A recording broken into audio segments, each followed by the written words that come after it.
Franck Ferrand raconte sur Radio Classique.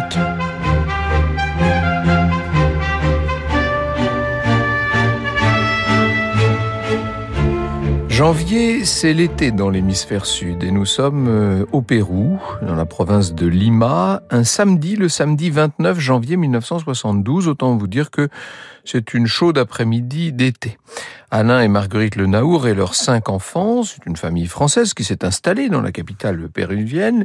Les Le Naour se promènent dans la vallée de Chosica. Lima est une ville qui est toujours recouverte d'une espèce d'épais nuage.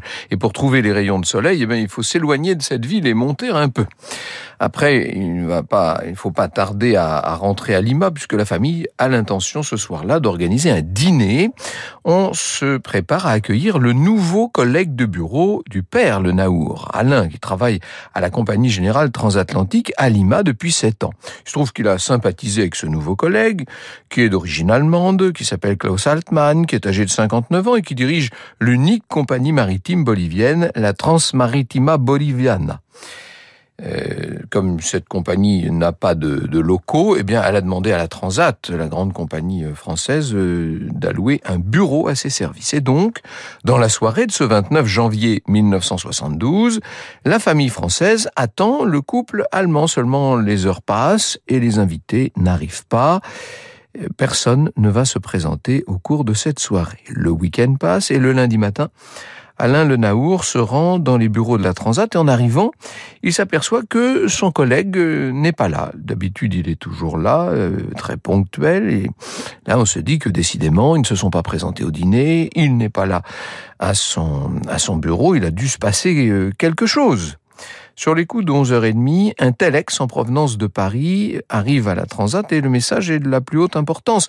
Il est demandé de détruire absolument tous les documents, toutes les photos où figureraient des traces du fameux Klaus Altmann. Il ne doit rester absolument aucune trace de son passage.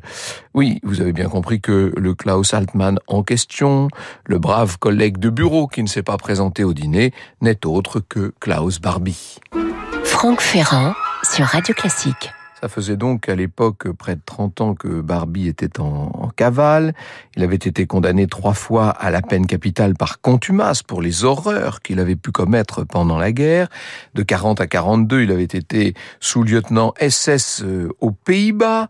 Ensuite, on l'avait envoyé sur le front de l'Est, bien sûr. Il était en Russie, où il a été reconnu pour son efficacité dans la traque des résistants, mais aussi dans l'assassinat massif des Juifs. Comme il parlait français, les autorités allemandes l'ont nommé en 1943 chef de la Gestapo dans la ville de Lyon. C'est là qu'il a gagné ce beau surnom de boucher de Lyon. Ça vous donne une idée, entre parenthèses, des horreurs, des atrocités que cet homme a pu commettre pour faire parler les hommes et les femmes qui tombaient dans ses filets. Il a été le tortionnaire de Jean Moulin, notamment, comme il l'a été pour bien d'autres résistants. Il est également l'homme qui n'hésitait pas à envoyer des centaines de juifs dans les camps de la mort, dont les 44 enfants d'Isieux en avril 1944.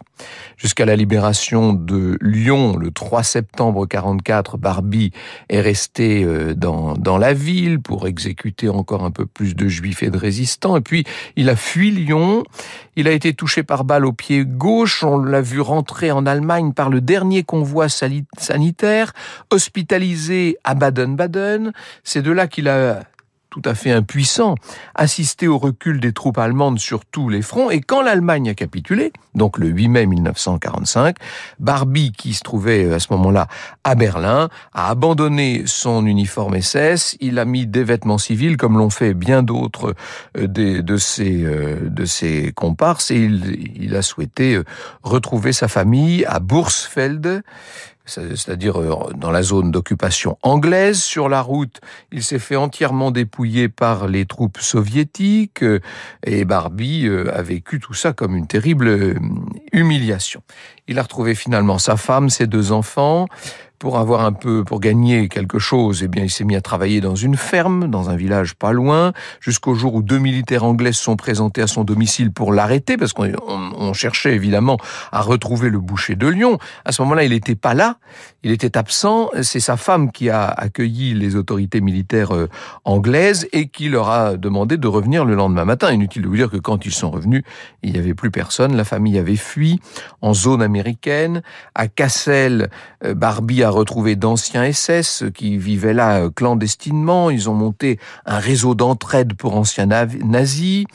On a élaboré là aussi des faux certificats de libération qui avaient tous les tampons et toutes les estampilles des bureaux américains. On a donné ça à tous les camarades possibles pour essayer de les libérer. Et il faut vous dire quand même qu'en zone américaine, les anciens responsables nazis étaient un peu moins ennuyeux que dans les 3 autres zones d'occupation. Et assez rapidement, les principaux ennemis n'ont plus été les défenseurs du Troisième Reich, mais disons-le, les soviétiques, la puissance communiste qui était en train de s'installer partout à l'Est. Et donc, les priorités du camp occidental ont complètement changé.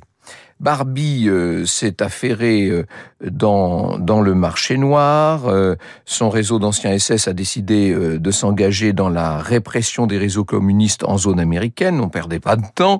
Et les occupants savaient très bien qu'il y avait ces réseaux qui étaient composés d'anciens SS. Mais puisque leur but à ces réseaux était de diminuer l'influence des communistes, eh bien, ma foi, on les a laissés faire. Et c'est comme ça que le 12 avril 47, une Jeep s'est arrêtée devant le domicile de Klaus Barbie. Les 2 Américains qui sont descendus du véhicule travaillaient pour le Counter-Intelligence Corp, c'est-à-dire le CIC, responsable du contre-espionnage en zone occupée. Et Barbie a accueilli les agents américains. Il y a eu un long entretien. Qu'est-ce qu'on s'est dit? On ne sait pas très exactement, mais ce qui est sûr, c'est qu'en ressortant, les agents du CIC étaient satisfaits et que l'ancien lieutenant SS a pu se mettre au service directement du contre-espionnage américain. Vous écoutez Radio Classique. Peter Hammerschmidt a écrit un ouvrage qui s'appelle Klaus Barbie, nom de code Adler. Et voilà ce qu'il écrit. L'anticommunisme de Barbie, son expérience du renseignement, une image d'agent hors pair sont les clés qui lui ont ouvert les portes du CIC. Barbie devient alors un symbole de la partition croissante de l'Europe. Le rideau de fer est tombé sur l'Europe. La guerre froide a commencé et avec elle, la guerre chaude des services du renseignement. Désormais, la mission prioritaire des services secrets alliés est d'éviter une contamination communiste de l'Allemagne de l'Ouest. Les anciens alliés sont maintenant des ennemis et les ennemis qui avaient été poursuivis comme criminels, des amis. Vous imaginez l'incroyable retournement de situation. Évidemment, on a même presque du mal, nous, aujourd'hui, à se mettre dans cet état d'esprit, mais c'est ainsi. On considérait, dans le camp de l'Ouest, dans le monde libre, comme on disait, on considérait le communisme d'origine soviétique comme la grande menace pour la civilisation, et c'était le socle commun d'une véritable collaboration, si j'ose dire, entre les services de renseignement occidentaux, américains en particulier, et les anciens nazis, dont va faire partie Klaus Barbie, qui sait se rendre indispensable. En 4 mois, le voilà qui multiplie par 5 le nombre d'agents qui travaillent comme indicateurs, aussi bien dans les territoires occupés américains que dans les zones anglaises et françaises. Barbie va renseigner également les Américains sur un certain nombre de réseaux communistes de la région de Lyon. Il faut vous dire qu'il connaît bien cette région, et pour cause. Il va livrer, trombinoscope à l'appui, un certain nombre d'agents de l'Union soviétique en France, et en contrepartie, on lui donne une belle demeure, un beau salaire, une véritable couverture. Alors c'est vrai qu'en France, la justice se penche sur le cas de Barbie. Au début de l'année 48, la France demande officiellement aux Américains de lui livrer Barbie. Sauf que la France, à l'époque, ignore que l'ancien SS travaille en vérité pour les services de renseignement américains. Elle se doute, évidemment, on sait bien que Barbie habite dans une des zones occidentales. Mais les Américains ne veulent rien savoir, pas question d'extrader Barbie. Selon eux, on ne peut plus faire confiance à une France submergée par les communistes. Il faut vous remettre dans l'état d'esprit de la France de cette fin des années 40. Et Barbie est bien trop utile au service secret américain. D'ailleurs, il en sait déjà beaucoup trop sur les stratégies américaines et sur les méthodes pour être livré à une puissance étrangère, vous imaginez bien. Ce qui n'empêche pas évidemment d'être quand même condamné par contumace, condamné à mort. Il y a d'autres procès qui vont s'ouvrir en France pour d'autres crimes commis par Barbie et les journaux évoquent les actes du boucher de Lyon. Ils sensibilisent l'opinion publique sur la traque nécessaire de cet homme qui a fait tant de mal. Et au début des années 50, la France va inonder les affaires étrangères américaines de témoignages sur les tortures qu'a fait subir Barbie à un certain nombre de résistants, etc., etc. Le CIC se dit que la pression devient quand même trop forte sur son agent et on décide de transférer Barbie vers la Bolivie pour l'éloigner le plus possible de la justice européenne. On va carrément lui fabriquer une fausse identité. Quand je dis pour lui, mais aussi pour sa famille, bien entendu. On va fournir un visa pour l'Amérique du Sud à tout ce petit monde et le 23 avril 51, Klaus Barbie, qui est devenu Klaus Altmann, pose le pied à La Paz, où il va passer une grande partie de sa vie maintenant avec sa famille. Il n'a que 37 ans à l'époque dont je vous parle. Alors avant de quitter l'Europe, le CIC l'a muni d'une lettre de recommandation qui lui permettrait de travailler le plus vite possible au service de l'État bolivien. Quand même, les débuts de Barbie en Bolivie sont assez compliqués. Klaus Altmann, puisqu'il faut l'appeler ainsi maintenant, va trouver un travail dans une scierie. On est là à 120 km au sud de La Paz, ça va durer pendant 2 ans. Ensuite, il revient dans la capitale elle-même pour ouvrir sa propre scierie.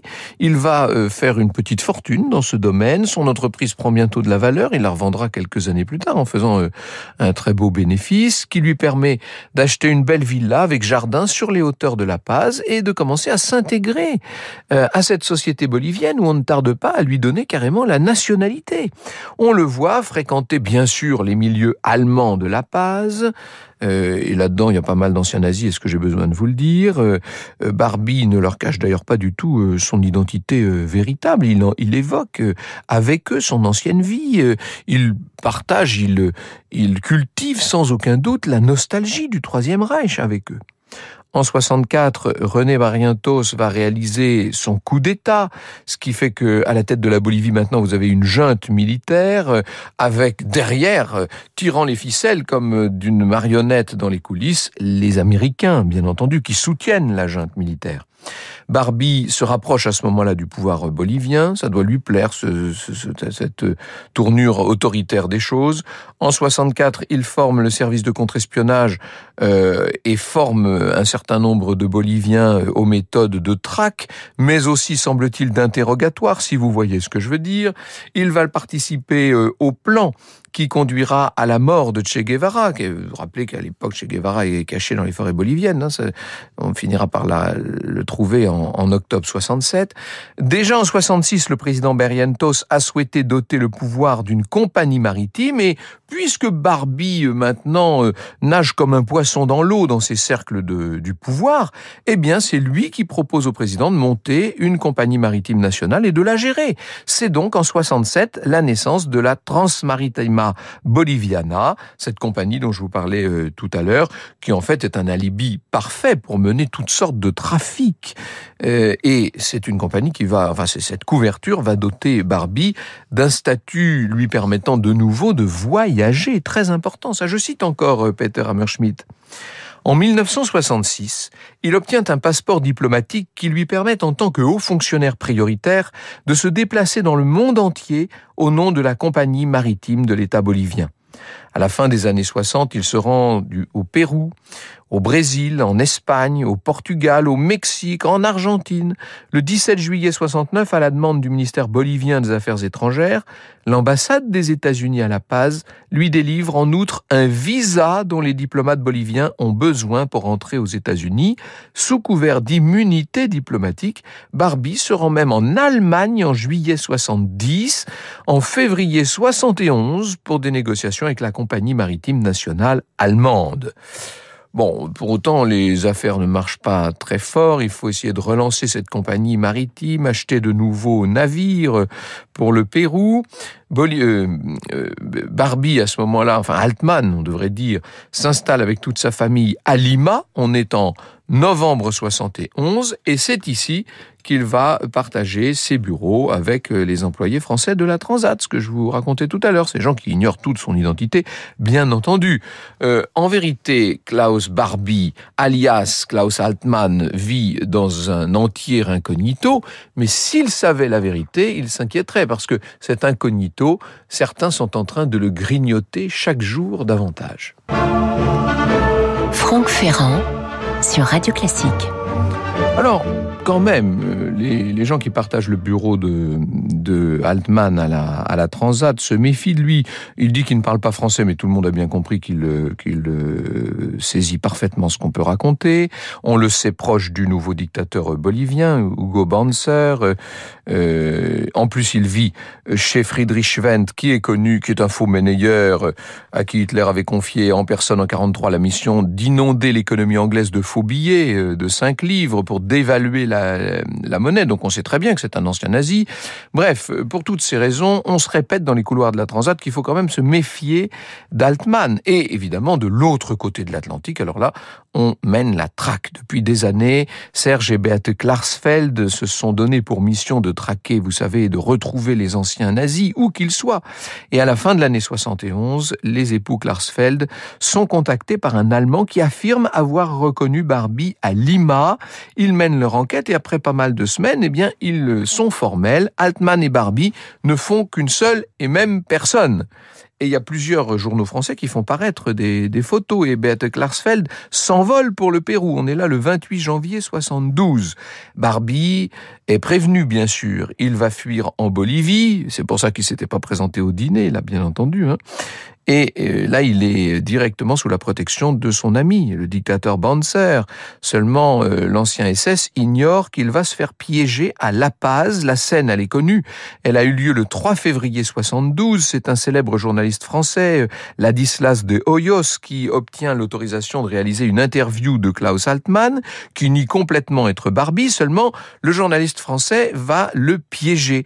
Dans cette interview, il va ramener les preuves qu'Altman est Barbie et pendant l'entretien, Ladislas de Hoyos échange en allemand avec Barbie, qui déclare toujours ne pas parler français. Seulement au cours de l'interview, Ladislas de Hoyos lui pose une question en français, et comme Barbie comprend la question, il répond sans demander la traduction.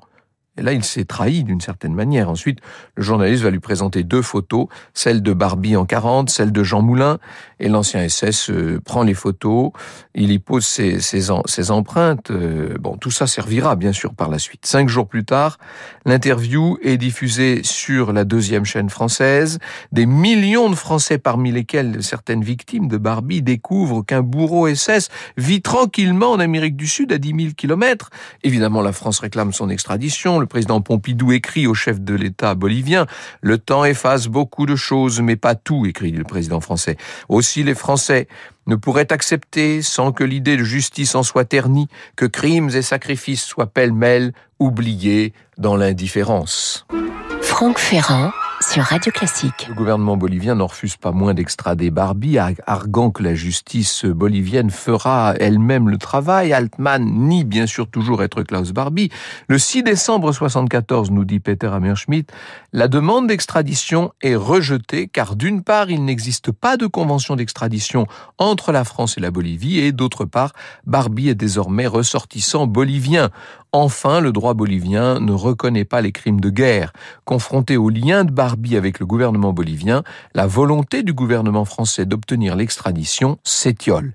Les Klarsfeld reconnaissent que la campagne a atteint un point mort, à moins d'essayer d'enlever ou de tuer Barbie, mais plus personne ne doute que Klaus Altman, citoyen bolivien, est bien le criminel nazi Klaus Barbie. Et évidemment, en avril 73, Altman reconnaît auprès d'un journal brésilien être bien celui qu'on lui reproche d'être. Hein. Il peut plus tenir là. En Bolivie, il est censé s'accompagner de 2 gardes du corps. Il va pouvoir compter sur l'aide du dictateur local. Seulement en juillet 78, Banzer est renversé. Il fuit la Bolivie. Le pays plonge dans l'instabilité. Il va connaître pas mal d'élections. 3 élections insurrection en 2 ans, avec des coups d'État, 6 présidents. Et durant cette période de 72 à 80, Barbie forme le service de contre-espionnage bolivien aux méthodes qui sont les siennes. En juillet 80, il participe encore au coup d'État opéré avec l'aide des États-Unis, avec encore un nouveau dictateur. Seulement 2 ans plus tard, en juillet 82, c'est la chute de la junte militaire. La Bolivie s'engage dans la transition démocratique et là, il n'y a plus de protection pour Barbie. Le 25 janvier 83, la police bolivienne l'arrête à son domicile. La suite, j'allais dire, vous la connaissez. Le 5 février, il s'envole pour la France. Il n'avait pas foulé le territoire français depuis septembre 44, 39 ans plus tôt. Le voilà à la prison de Montluc, donc à la prison de Lyon, là où il torturait sans pitié 40 années plus tôt. Il a été condamné à la peine capitale à 3 reprises, mais il bénéficie de la loi de 81 qui abolit la peine de mort. Alors, on va relancer un procès qui commence le 11 mai 1987 et qui sera entièrement filmé, vous savez. Au 3e jour de ce procès, Barbie se lève et déclare ne plus vouloir comparaître aux audiences et durant 9 semaines, néanmoins, toutes sortes de victimes ou de proches de victimes et de témoins vont se succéder à la barre pour évoquer la barbarie de cet homme et de tout ce qu'il a pu représenter. Le 4 juillet 87, après 6h30 de délibération, le jury reconnaîtra Klaus Barbie coupable de 17 crimes contre l'humanité, rien que ça, et le condamnera à la prison à perpétuité, c'est bien le moins. Il y mourra 4 ans plus tard, à l'âge de 77 ans. Vous écoutez Radio Classique.